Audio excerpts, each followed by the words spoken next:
had the pleasure of introducing Shawn Conrad and Total Self-Mission, I'm sorry. I've known Shawn for about 20 years now. And so he is a person who has been an entrepreneur. He's reshaped himself and his business. And I try to bring people to you who have done this and can show you exactly how it's done. So Shawn went from rapper, okay, to working for major corporations. He flew in from Atlanta just to do this for us, and I hope that you get a lot from it. I thank you, Shawn Conrad. Thank you. How's everybody doing today? Thank you. Awesome, awesome, awesome. So to start, I want to ask you to just look around you. Notice who's next to you, maybe behind you, in front of you. Just look around. The reason why I'm asking you to do this is because years ago when I started an audio engineering course, the director of that course asked us in a room just like this to do the same thing. And then he followed that by saying, some of the people that you just looked at will not be here when you get to where you're going. They would have quit, they would have failed out, they would have just given up, they won't be here. And the key thing that I want to tell you all is to make sure that you're here in the end, right? You have to have that staying power that the others don't have, okay? You have to have that staying power, because when you get to a point and you just drop off and you're like, oh, this is not for me, you know, I submitted so many bids, I couldn't land this job, I'm gonna try something else. You just make it easier for the person sitting next to you or behind you. You just make it more room, okay? So keep that in mind. So back in the day, in 1989, to date myself, you had hair, huh? I had hair. I had hair. And along with having hair, I landed a record deal with Tommy Boy Records. So I was label mates with Queen Latifah and De La Soul, Digital Underground, and I'm 20 years old and here I am, you know, getting ready to do interviews on MTV, BET, and all this stuff. So on Tommy Boy Records, they picked the record to put out, and the record was okay. We put it out, no video, and it didn't do so well. However, I had a chance to redeem myself, and there was a World Championship rap contest. And my friends were like, you should get in that contest. And even though I had a record that didn't do that well, I kept going. I was like, I'm gonna enter that contest. And a friend of mine asked me, as I was preparing for it, he said, you think you're gonna win? And I responded and said, whoever beats me has to be really, really good. And I ended up winning the World Championship rap contest. After that, I ended up meeting a lot of celebrities that I looked up to, and I ended up going on tour with Ice Cube and performing with Kid Rock and doing all kind of great things in music. And then it came to a point back then where I realized, you know, rapping is probably not going to take me to retirement, okay? So I came to a point and I said, I have to reinvent myself. And what can I do? So I wanted to do audio engineering. I wanted to get deeper into my craft, right? And find out, you know, who's behind the music, right? So that's when I took that audio engineering course that I told you about. And I did that course and I said, you know, I'm gonna be focused and dedicated. So here's what happened. Second week of that course, there was a digital class that was being taught. And after class, everybody in a room similar to this just left the room after class. It was like, hey, I gotta go do something. And I'm out of here, I'm tired. Oh, these classes. And I stayed because I saw something on the screen that had this animated figure and some audio waveforms. And I asked the professor, you know, are you guys working on this animated show? Are you guys, you know, is this the sound where the voice starts and X, Y, and Z? And he said, yes. He said, are you interested in this? And I said, yeah, I think I can do that. And I stood with him for about a half hour. Mind you, everybody else was gone. Later on that evening, I got a call from the instructor of my course, and he said, the owner of Soundtrack Studio wants to hire you, and he wants to hire you right now. And I'm thinking, how's that? I never met the owner of Soundtrack Studio. The guy that was teaching that digital class was part owner of Soundtrack Studio. Wow. You never know who you're talking to. Right. You never know who you're talking to. He didn't volunteer that information. I just was hungry and changed my life. Changed my life. So I ended up working with Will Ferrell, and I ended up doing projects for Cartoon Network and King of the Hill, all kinds of projects that I wouldn't have dreamed about. But it was that tenacity to stay, to talk to people with respect, because you never know who you're talking to, and place myself in the areas that I want to be in, right? That's my job. That's your job, right? Place yourself in those areas. So some of the brands I worked with, I worked on stuff for HBO with Rosie Perez. I worked on the Matrix commercials when that movie was coming out. I did the sound for all of those commercials. Life is Beautiful, Shakespeare in Love, Teenage Mutant Ninja Turtles on Cartoon Network. I did a House of Pain and Meet the Browns for Tyler Perry for a few seasons. Things with Home Depot and WebMD. So 2007 comes, and the recession is smacking everybody around. And I'm like, man, at this point I've been doing audio engineering for almost 20 years, and I'm expensive. So companies who are having trouble during this recession, it's hard for them to hire me because I'm expensive. I'm a senior engineer. It costs a lot to get me to work on a project. So I had trouble finding work. I had trouble getting, taking care of my family. So I had to reinvent myself once again. And I taught myself how to hand code HTML, CSS, and JavaScript. And I learned how to build websites, all those applications that you're using on your phone. I know the software development process for that. I taught myself that, and I started working on that for companies like Home Depot and WebMD, NCR, and Sagetti, and different companies like that.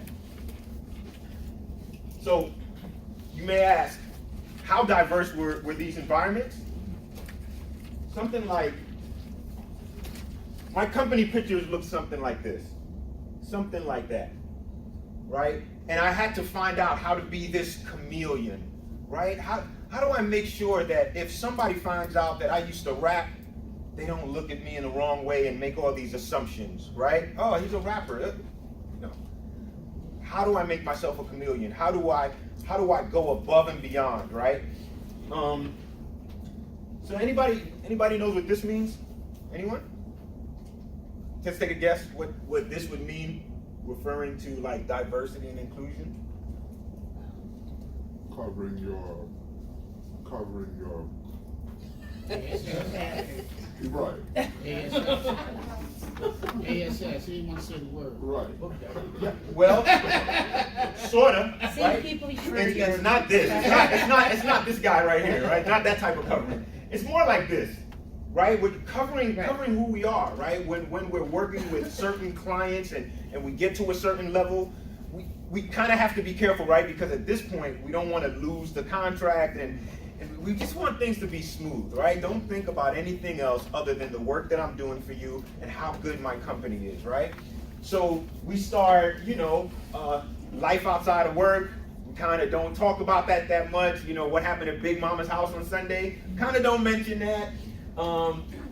What we listen to, I've been through all these things. At a certain company, I won't say the name, but we all used to go for lunch, and one of my colleagues would drive to lunch.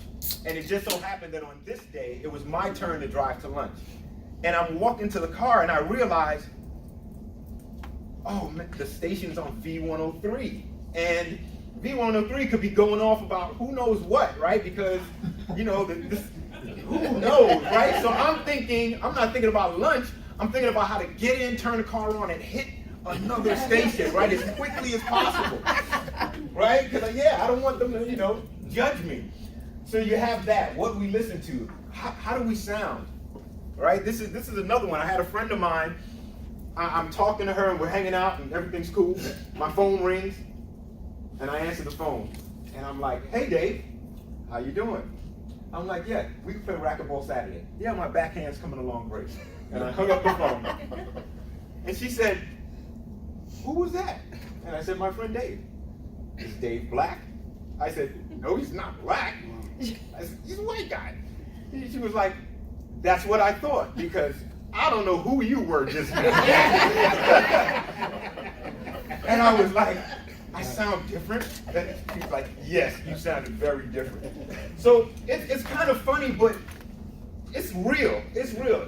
Holidays and traditions, let me tell you, let me just take it off of me, just so you understand how real it is. I read about a C-suite guy, right? You know, CFO or COO, right? He's up there. And he didn't want to take his Jewish holiday because he was afraid of what his colleagues, what his peers would think. So he skipped them. Now he's at the top level. So no one can look at me and say that I was kind of just freaking out and just kind of too self-conscious. You have it all over in the work environment, right? When you're trying to make sure that people look at you for your capabilities and how good you are, and not for anything else, right? So, how do you gracefully and productively, right, flow in your environment when you land these big contracts or you start working with these different companies? Sometimes I go to speak about diversity and inclusion, and I get looks like this. We're fine. What are you here for, right?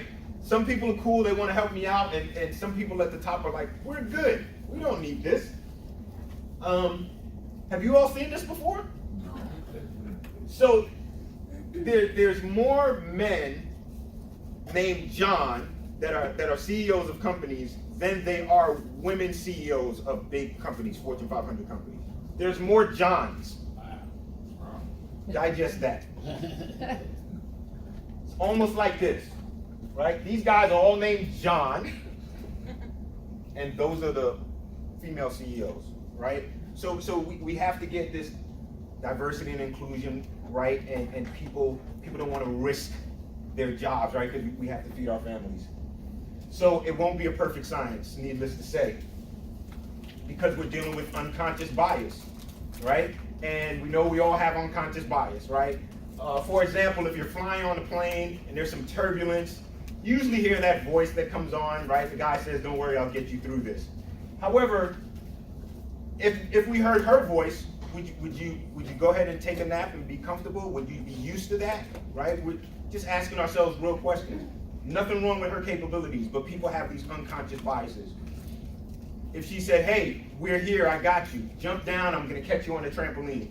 Are we thinking about that, or do we just jump, right? Natural unconscious biases, right? Who's cooking your food in the back? Do you picture somebody wearing a hijab, right? Does that bother you? And if it does, why, right? So we have to think about these things. Now, when it comes to getting to where you guys want to go, and I was listening in the back, right? The question is, are you hopeful for what you want to do, or are you resilient, right? And for everything that I had to do to walk in the doors that I walked in, I had to be resilient, like super resilient, right? And you have to make sure you are part of the groups you need to be in, the associations you need to be in, and the applications you need to fill out, right? You have to be part of that, because if you don't know what's going on in your industry, you're kind of seen as playing high school ball, right? You gotta play on a pro level if that's where you want to go, right? Networking is crucial, right? This goes without saying. Name dropping actually works if the connections are strong. Do not name drop and say, oh, I know such and such, and that person doesn't do good work. That doesn't help you.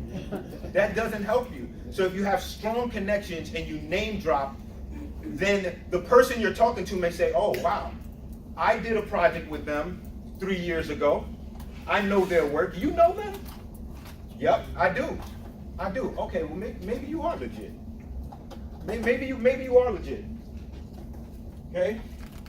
Are you relevant for these projects you're going for? You're probably like, of course I'm relevant for it. But there's people out there who are like, I'm trying to get this, I gotta get this money, I gotta land this, I gotta land this. And you can get in trouble if your mastery is not deep. How deep is your mastery for what you're going for? Ask yourself that. How deep is your mastery? Anybody can guess what this is going to end up being. 80% of something is 80% of what?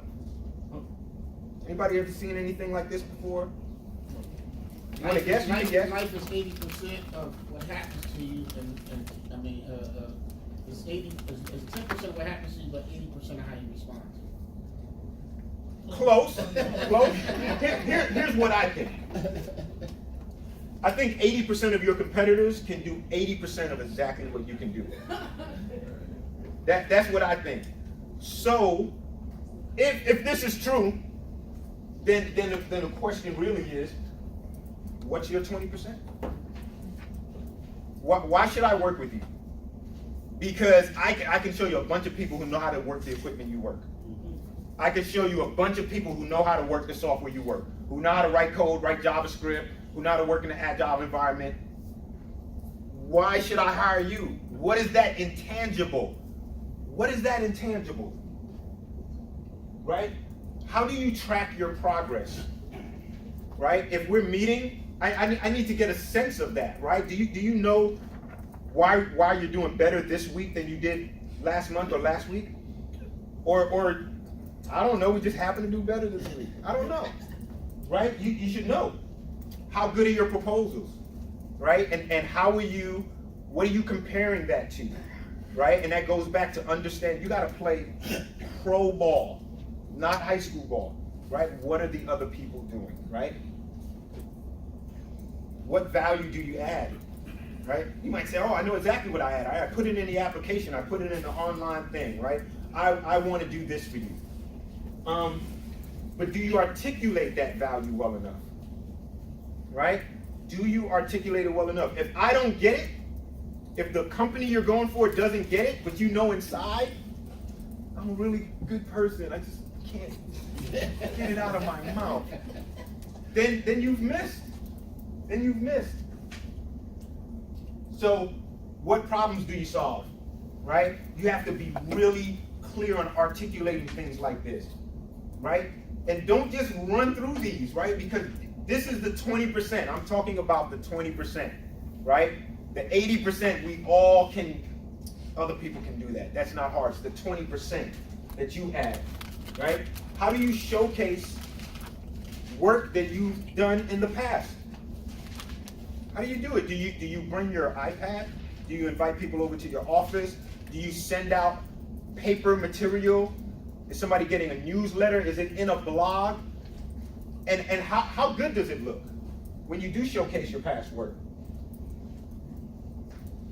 So I like to say, not let your lead singer sing, let your lead singer lead, right? If you have somebody on your team at your company, it's very important that if they can articulate things well, that's that person that needs to be at the table negotiating, right? And talking to the person you're trying to court, right? To get your company's motto across and get the ideas across and how good you are, right? And in those conversations, it's not just, oh, I speak well or whatever. In those conversations, you have to be able to ask the right questions in the conversation that allows the person who's interviewing you interviewing you to know that you understand what happens when things break. Right? So you ask those questions. What do you guys do when you know how such and such software is, right? If it gets overloaded and two people are working on the same thing at the same time and they both hit save, whose stuff got saved, right? So you have to know to ask those questions, right? And you mention it and let the person that you're interviewing with know, oh, they've seen that problem before. I feel comfortable. I don't want them to see it the first time when you're on a monster job. That's not the time to figure out how to get out of something. Do you have enough staff to handle the load? Right? Do you have enough staff? Don't bite off more than you can chew. Don't bite off more than you can chew. It might sound cool to tell family and friends and spouses, hey, I'm going after this huge job. There's so much money. So much money if we land it, it's going to be great. It might. It will be a beast as well. It will be a beast. And you have to be ready for it. Things can break. What happens, you know, what happens when, let me just go back here, when two key people don't show up? Two of your key people can't show up. One is like, hey, I have to be with my daughter. I just can't. You put that on the wrong day, right? And the other person is like, man, something just came up. Does your project stop? Ooh, right. You can't stop that project, right? So you got to start thinking about, okay, how do I make this seamless? I always function by the less people say my name when I'm at a company, the better I'm doing. I don't even want them to know. I just want them to be like, man, everything just works. I don't know how, it just works. Let me just fade to the back. I want everything to work. So I start thinking about that. Okay? How's your record keeping? The reason why I put this here is I had a situation where a client called me, emailed me, and said, Shawn, 2 years ago you worked with us. We worked with a certain actor, and we're trying to reuse the materials, right? But a line changed, and we recorded it, and we need to know who the actor was and what take number it was. 2 years ago in July something. And I was like, okay, I'll try to find that for you. Okay, because we're going crazy. And I went to my computer, and I pulled that thing up in less than 5 minutes. Less than 5 minutes, and I got back to them. I said it was take 52, and the actor was such and such. And they said, oh my gosh. Oh my gosh. You solved everything. It wasn't that big of a deal. It's just that I don't throw away my records. I don't throw them away, right? And that little thing that I did, because really it was little, I just had to look and see what date it was and who the actor was, right? Because I wrote his name right there. But it got me so much more work. It got me so much more work because it was like, man, this guy's on top, even when we're not on top of it. This guy, like, is on top of it. So how's your record keeping? Okay, it's just something to think about.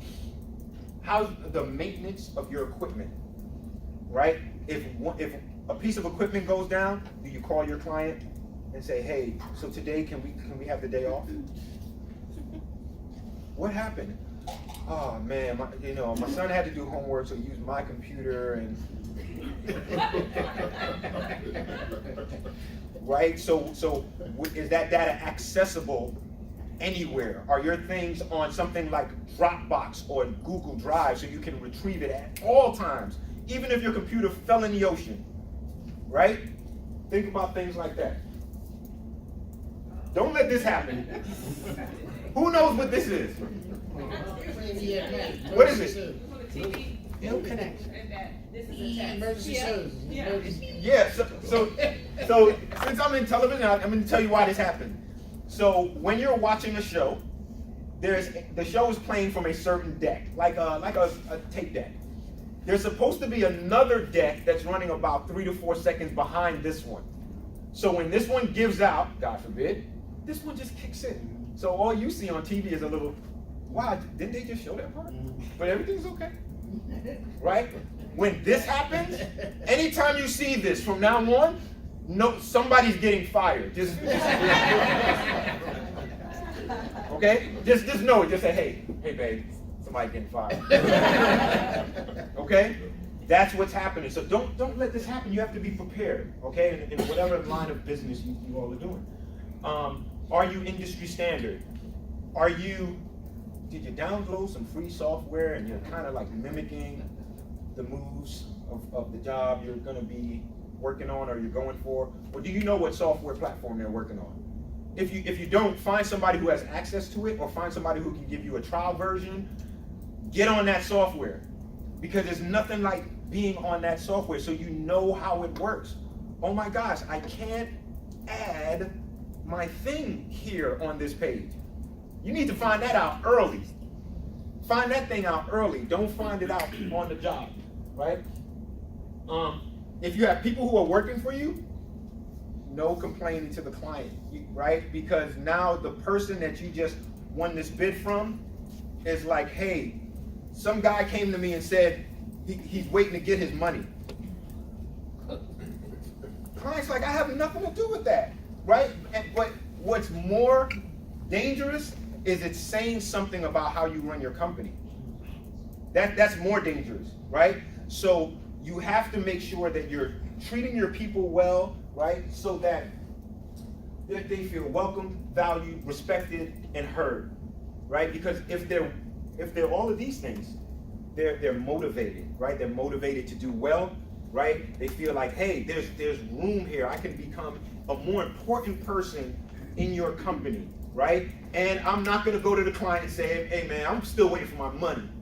You know, you don't want that. So you want to make sure you listen to what's going on, what the needs are, and try to solve them before it gets to somebody else, right? Purpose-driven and more connected. You get a guy like this who's smiling all the time, like, I'm ready to go, okay?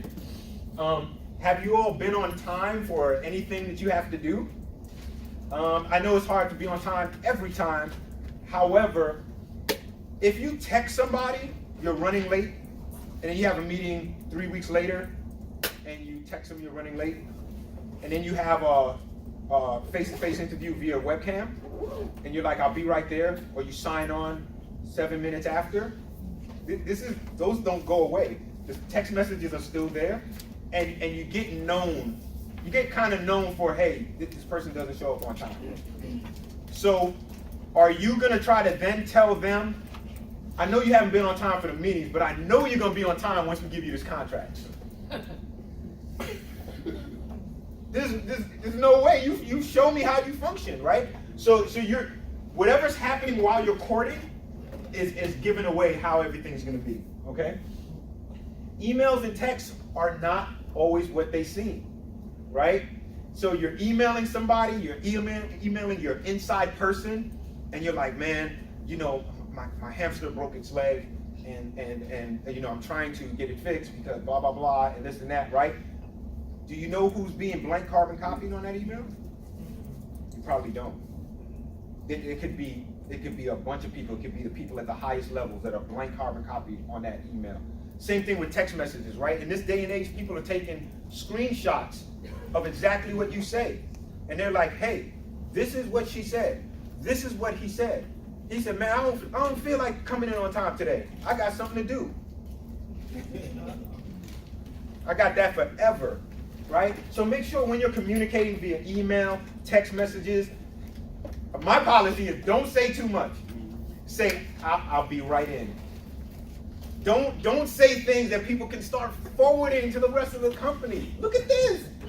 TJ Maxx had a sale and your sale went long and all this stuff. Nah, don't do that.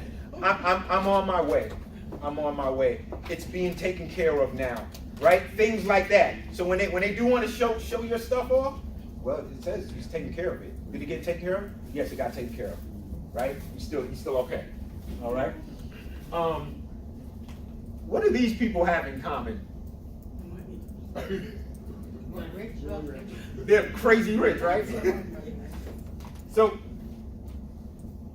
Chris Gardner, this guy found success after multiple setbacks, as we know from The Pursuit of Happiness, right? The Will Smith movie. Did you know J.K. Rowling, Harry Potter, got rejected by all 12 publishing houses? All 12 of them. But we just know J.K. Rowling, right? Stupid big, stupid right?